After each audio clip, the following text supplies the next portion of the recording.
honourable member for Dartmouth North. Madam Speaker, yesterday the Minister of Health said, quote, "We have the highest number of OBGYNs we've had in a long period of time. All of our positions are filled," end quote.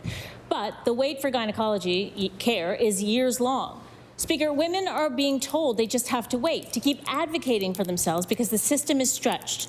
But I don't think this is how it should work. Maybe we need more OBGYNs. So my question is, will the minister hire more OBGYNs so that women don't have to wait so long?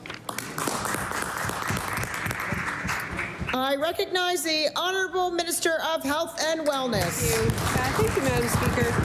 So certainly that is part of the analysis around workforce development that the Department of Health and Nova Scotia Health and IWK continue to do. We want to understand where the highest demand is, but we also want to take learnings from other successful initiatives that we've had, like the surgical waitlist as an example in that e-referral program. So we are doing ongoing analysis about where the backlogs are, what is the referral pathways for individuals, what are the human resource requirements, how do we use scopes of practice and other folks to maximize our OBGYN and specialty care. All that work is underway in the department, and should it be identified that there is a need in a certain area, then certainly we will consider hiring more.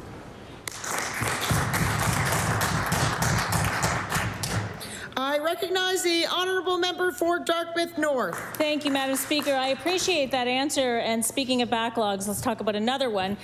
Speaker, the fact is women are waiting for all kinds of care, like Sarah, who I talked about yesterday, waiting weeks for cancer treatment, like Susan in Halifax, who called my colleague's office this week and said that she just booked a mammogram for May 19th, 2027. That's a 14-month wait for routine care. This province's own standards say she should only be waiting for 3 months. This is exactly why we need a women's health strategy, but this government is not interested. When will the minister stand up for women across this province and support our call for a women's health strategy?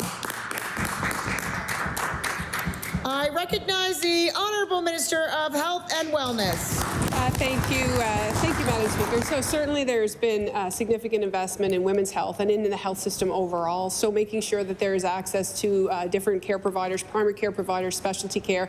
We've also replaced a number of diagnostic imaging equipment that was at its end of life and was not reliable. So we are working. First, we need the infrastructure. We need to understand the workforce needs.